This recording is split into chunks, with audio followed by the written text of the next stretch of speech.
Seja bem-vindo ao canal do Professor Bonassoli. Vamos assistir mais uma aula? Vem comigo!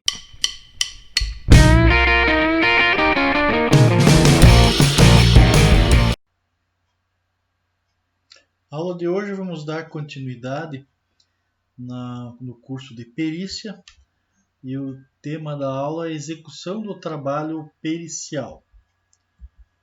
Então, nós vamos dar continuidade, com a NBC técnica, de perícia 01, que foi atualizada em 19 de março de 2020 e teve nova redação, como sendo está invertido aqui, mas é TP01R1. Então essa aula vai utilizar essa NBC acima. Já vamos dar uma corrigida aqui, para que não tenhamos problemas futuros. É só uma atualizaçãozinha, coisa rápida. Bom, a execução da perícia contábil, Isso de acordo, como eu já mencionei nas aulas anteriores, de acordo com as normas brasileiras de contabilidade. Eu estou seguindo aqui essa numeração e o número do artigo que trata da execução do trabalho do perito.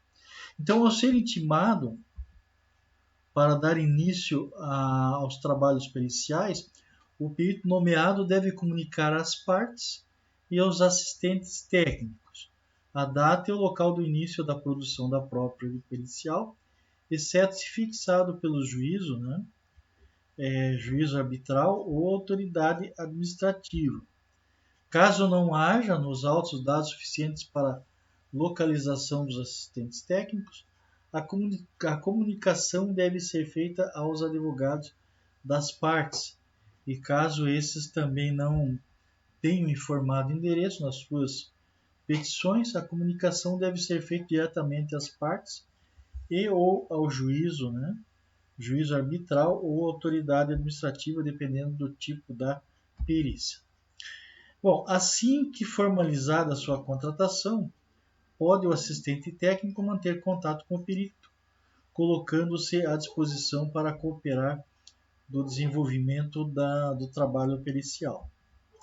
O perito nomeado deve assegurar aos assistentes técnicos o acesso aos autos e aos elementos de prova arrecadados durante a perícia, indicando o local, data e hora para exame deles.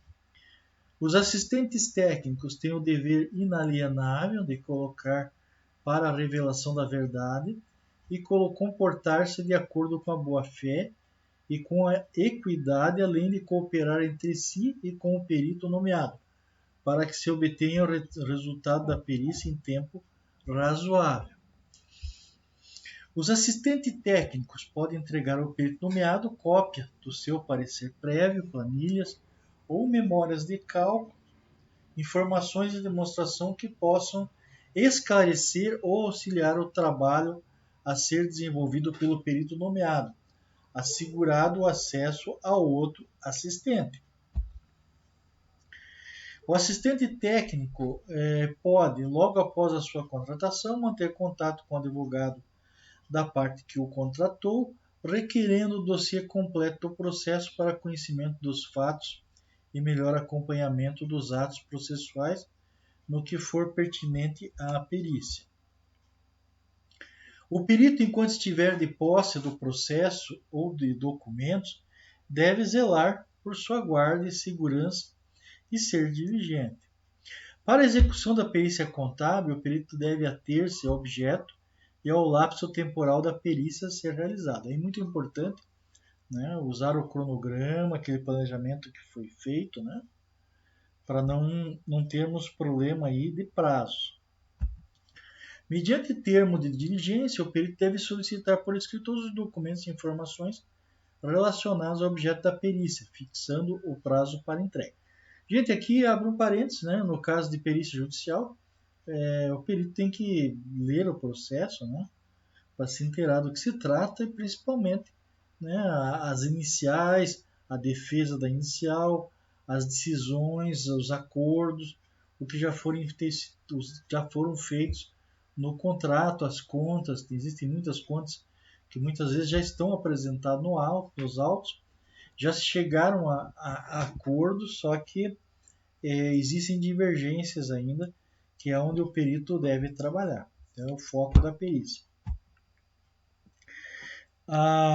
O artigo 27 da NBC diz o seguinte: a eventual recusa no atendimento aos elementos solicitados nas diligências ou qualquer dificuldade na execução do trabalho pericial devem ser comunicadas ao juízo, com a devida comprovação ou justificativa em se tratando de perícia judicial, ao juiz arbitral ou à parte contratante, no caso de perícia, né, extrajudicial.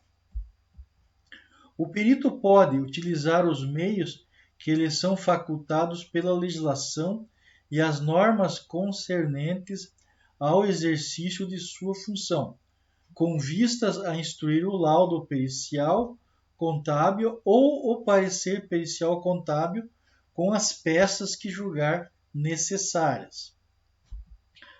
O artigo 29 diz o seguinte: o perito deve manter registro dos locais e datas das diligências, nome das pessoas que o atender, livros e documentos ou coisas vistoriadas, examinadas ou arrecadadas, dados e particularidades de interesse da perícia, rubricando a documentação examinada quando julgar necessário e possível, juntando os elementos de prova original, cópia ou certidão.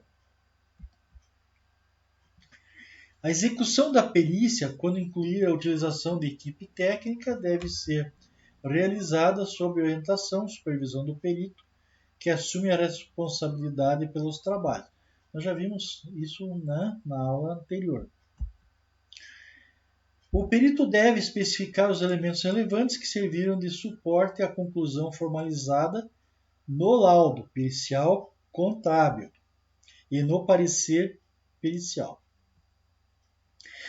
Gente, nem todo laudo tem parecer, nem todo parecer tem laudo. Entende?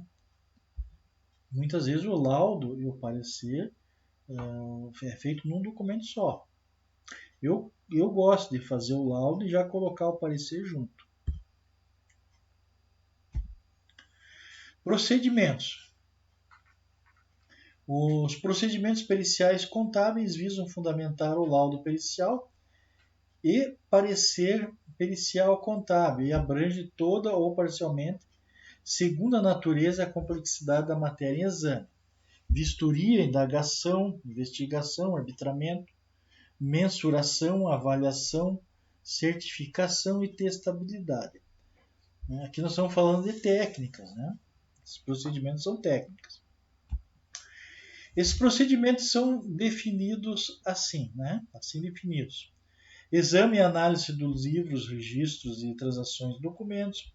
A vistoria é a diligência que objetiva a verificação e a constatação da situação, coisa ou fato, de forma circunstancial.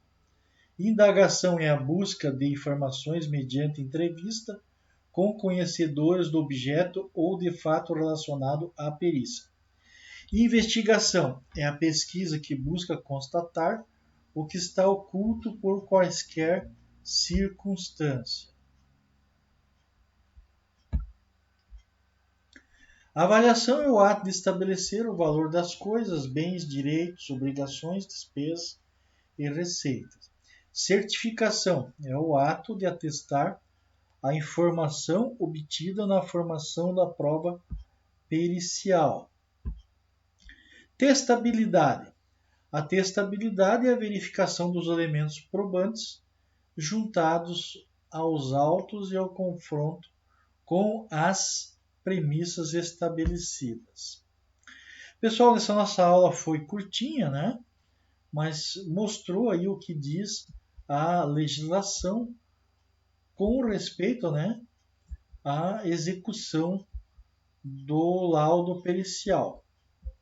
Entende? Nas próximas aulas estaremos dando continuidade aí Agradeço a atenção de todos que participaram dessa aula, né?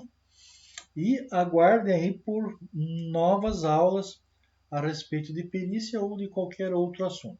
Não deixe de colocar aí o seu like, né? E colocar seus comentários e participe. As próximas aulas que nós entraremos com modelos e exemplos de perícia, ok? Então esta aqui foi somente o que diz a lei. Pessoal, até a próxima.